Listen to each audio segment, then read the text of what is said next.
자, 오늘은 메타 언어 이해력 측정을 위한 은유 추론 이해력 검사, 즉 마크에 대해서 설명을 드리겠습니다. 자, 일단 이 검사 같은 경우에는 은유 추론 이해력을 측정하는 검사입니다. 우리가 일상생활에 보면은 많은 은유 표현을 사용하고 있죠. 잠에 빠져들었다, 가슴이 미어지는 것 같았다.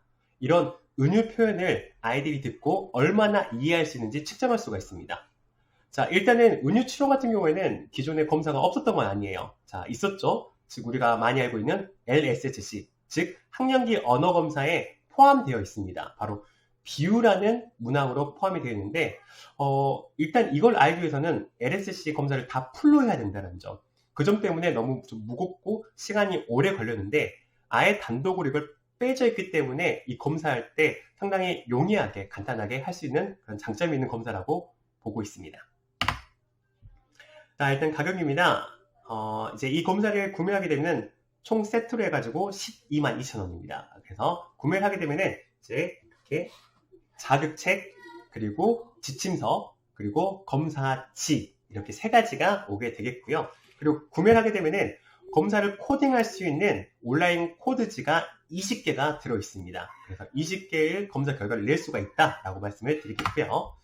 자, 내용은 이제 학령기 아동들을 대상으로 할 수 있는 검사입니다. 만 7세부터 만 12세까지 검사가 가능하고요. 검사 문항은 70개입니다. 그래서 검사하는 실시 방법은 1번부터 차근차근 검사를 하는데 연속해서 5가지가 오반응이 나오는 검사 중지입니다.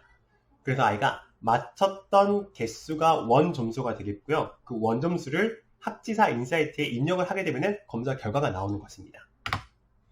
자, 검사 결과는 상당히 직관적으로 나옵니다. 아이가 정상 발달인지 아니면 상위 수준인지 유의유형인지 아니면 유형군인지 나타나게 되겠고요. 그리고 또래들 간의 표준 편차 그리고 백분위까지 알 수가 있는 검사입니다.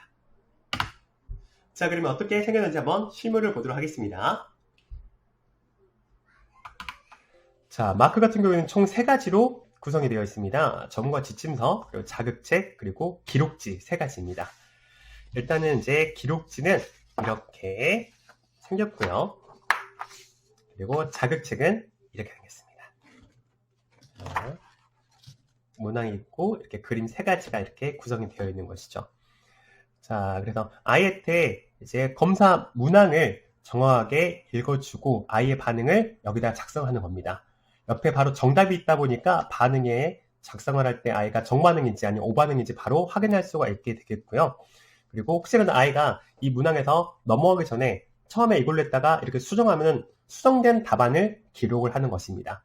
그리고 혹시나 아이가 요청을 하거나 아니면 못 알아들었을 경우를 제외하고는 다시 이 문항을 반복해서 말해주지 않습니다. 그래서 예를 들자면 이거죠. 자, 16번 같은 경우에는 불빛이 방 안에 가득 찼습니다. 그럼 아이가 짚는 거죠. 포인팅을 하면 그걸 이제 기록을 하는 것입니다. 혹은 선우는 집으로 가는 발걸음이 가벼웠습니다. 이렇게 하면 이제 어떤 것인지 아이가 짚어서 기록을 하면 되는 것입니다. 그래서 총 연속적으로 5개의 문항이 오반응이 되면 검사가 중지입니다. 자, 검사의 단점 설명해 드리겠습니다. 일단 장점 같은 경우에는 보신 것처럼 정말 간편합니다. 쉽게 할 수가 있습니다. 자, 지금까지 나왔던 학령기 검사들은 상당히 사실 이제 검사 시간도 많이 걸렸고요. 그리고 검사하는 방법도 조금 치료사도 좀 지치는 그런 모습이 있었는데 너무나 간단하고 좀 편리하게 용이하다는 게 큰 장점인 것 같습니다. 그래서 이 검사를 하게 되면은 가장 조금 큰 특징 중에 하나가 이제 그 느린 학습자를 좀 쉽게 구별할 수 있지 않을까라는 생각이 좀 들기도 하고요. 그리고 검사 결과가 상당히 직관적이다라는 게 이 검사의 장점입니다. 자, 단점 같은 경우에는 잠깐 이 자극책의 그림의 해상도가 약간 좀 낮은 것 같습니다. 왜냐면은 그림 테두리라는 게 좀 깔끔하지 않고 좀 이렇게 격자 무늬가 나오는 그런 모습을 봐서 좀 해상도가 약간 아쉽다. 그리고 일러스트가 약간 조금은 옛날풍이다라는 게 조금 아쉬웠던 점인 것 같습니다. 자, 총평하겠습니다. 아까 말씀드린 것처럼 아이들의 은유와 추론 이해력을 정말 간단하고 쉽고 빠르게 할 수 있는 검사인 것 같습니다. 네, 앞으로도 정말 이렇게 간단하고 쉽게 하면서 아이들의 발달을 확인해 볼 수 있는 검사들이 많았으면 좋겠고요. 오늘 리뷰는 이걸로 마치도록 하겠습니다. 감사합니다.